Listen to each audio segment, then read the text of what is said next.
Hi guys, welcome back to my channel. तो अभी just मैं कोडिंग कर रहा था एंड तो कोडिंग करते हुए ना मेरे दिमाग में एक चीज़ आई, ठीक है। And it is something you also think about it कि यार तुम्हें सीरियसली लगता है कि एक अगर स्ट्रॉन्ग अपोजिशन नहीं है तो डेमोक्रेसी सर्वाइव नहीं कर सकती किसी भी कंट्री में।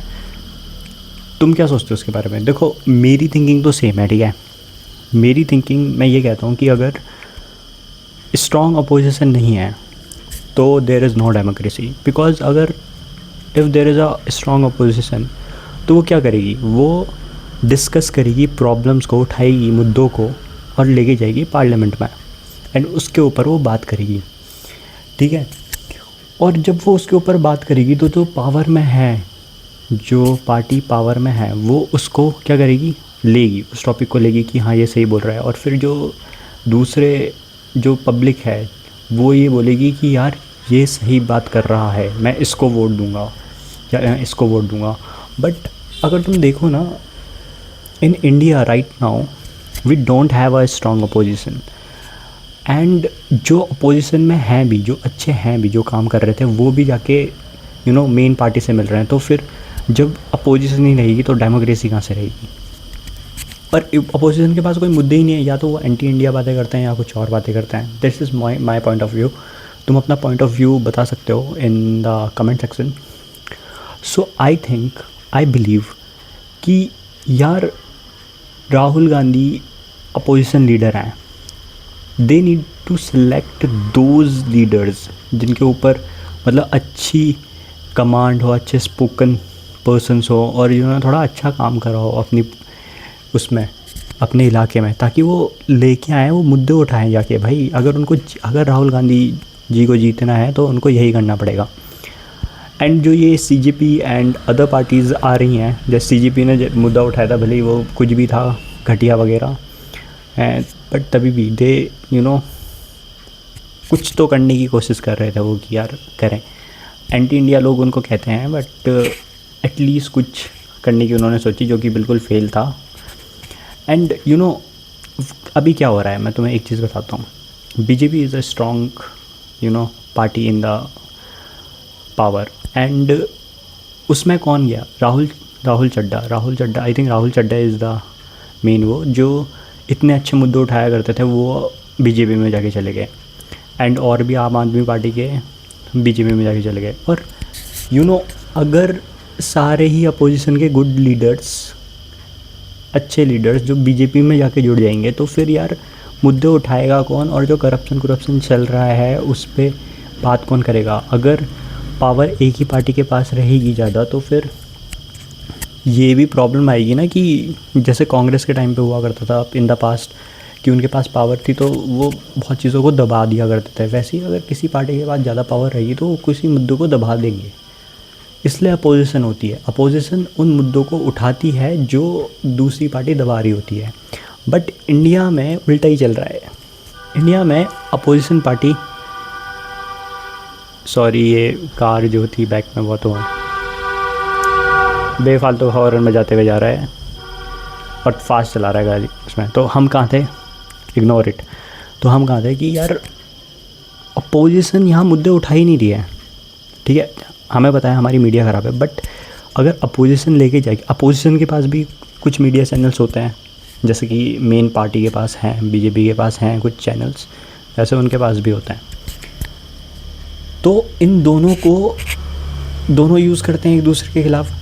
बट कांग्रेस को क्या करना चाहिए? उनको जो चैनल्स हैं अपने, उनको जो पब्लिक की जो प्रॉब्लम्स है, तुम पब्लिक के साथ कनेक्ट करो, पब्लिक तुम्हें वोट देगी। बट कांग्रेस क्या कर रहा है? कांग्रेस कर रही है या तो एंटी इंडिया बातें, या उनके पास लीडर्स नहीं है, या ये फालतू की बातें करते रहते हैं, या तो वो पैरों चलने वाली यात्रा निकाल देते हैं। उससे कुछ नहीं होता भाई। पब्लिक को क्या चाहिए कि भाई ये जो बंदा है ये मेरे लिए काम कर रहा है कि नहीं कर रहा है। और seriously to be honest, BJP बहुत ज़्यादा जगह लैक करती है। अगर वो सीरियसली देखें ना तो वो बीजेपी को ईजिली हरा सकता है। उनको जो फॉरेन फंडिंग्स दोनों पार्टीज़ को आती हैं, ये सबको पता है। जो फॉरेन फंडिंग्स भी आती हैं उनकी भी ज़रूरत नहीं पड़ेगी इंडिया में उनको जीतने के लिए, अगर वो सही मुद्दे उठा के सोशल मीडिया में उसको पब्लिक करें जनता के साथ, क्योंकि इनकी जो ऐसा नहीं है कांग्रेस की भी कम वो है फ़ैन फॉलोइंग, कांग्रेस की भी बहुत ज़्यादा फ़ैन फॉलोइंग है एंड बीजेपी की भी बहुत ज़्यादा फ़ैन फॉलोइंग है, पर बीजेपी की kept increasing because there is not a good opposition जो कि उनकी जो प्रॉब्लम्स है उनको निकाले। अब जैसे कि मेरी स्टेट में BJP is in the power and मेरी स्टेट में कांग्रेस भी जब पावर में थी उन्होंने भी कुछ काम नहीं करते थे, बीजेपी भी कुछ काम नहीं करती, वही जो कांग्रेस के उसमें रहता था वही बीजेपी के उसमें रहता है। बट अदर स्टेट जैसे कि गुजरात में बीजेपी ने बहुत करा है, वहाँ पे कांग्रेस कुछ नहीं कर पा रही है।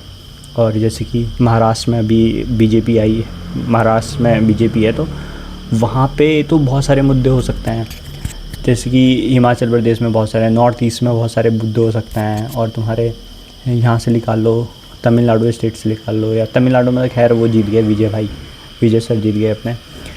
बट अगर तुम पॉलिटिक्स को सीरियसली देखो ना, पॉलिटिक्स इज़ वेरी बहुत ही ज़्यादा वैसा गेम है।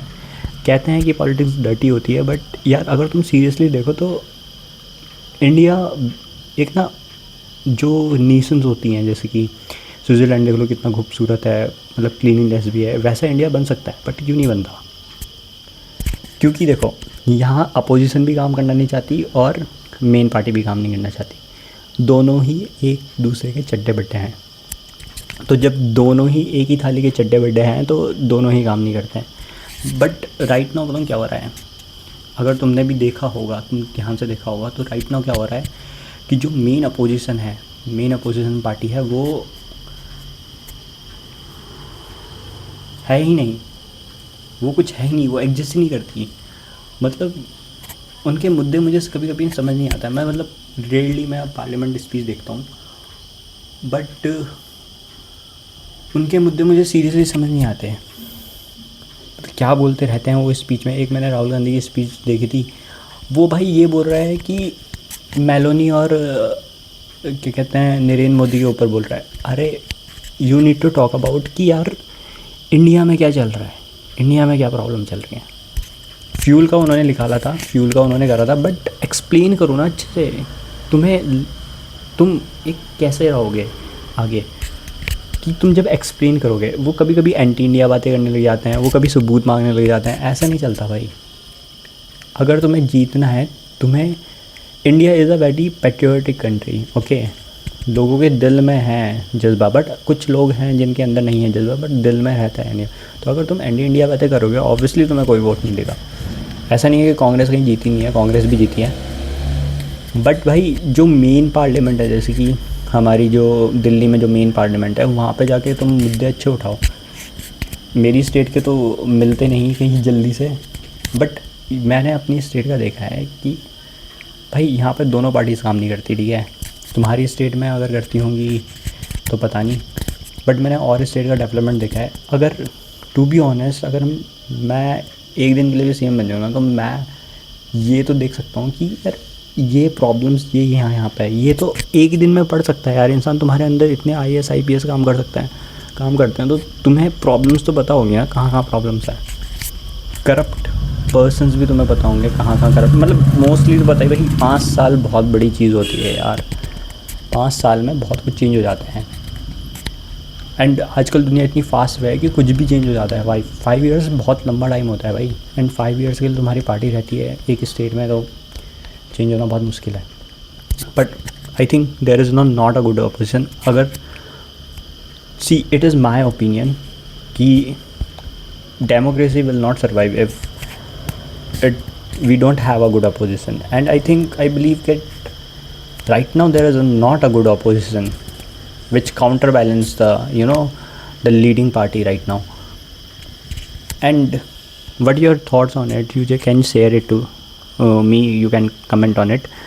I think in future ये वीडियो मुझे कहीं ना कहीं प्रॉब्लम में न डाल दे, क्योंकि यार तुम लोग ऐसे करके वीडियोज़ निकाल के कर देते हैं। But see, this is my opinion, your opinion will be different than me, but think about it seriously. If there is not a good opposition, who will become your voice in the parliament, That is the point bhai, that is the main point. You need to understand that. Now let's, मैं चलता हूँ and see you later guys.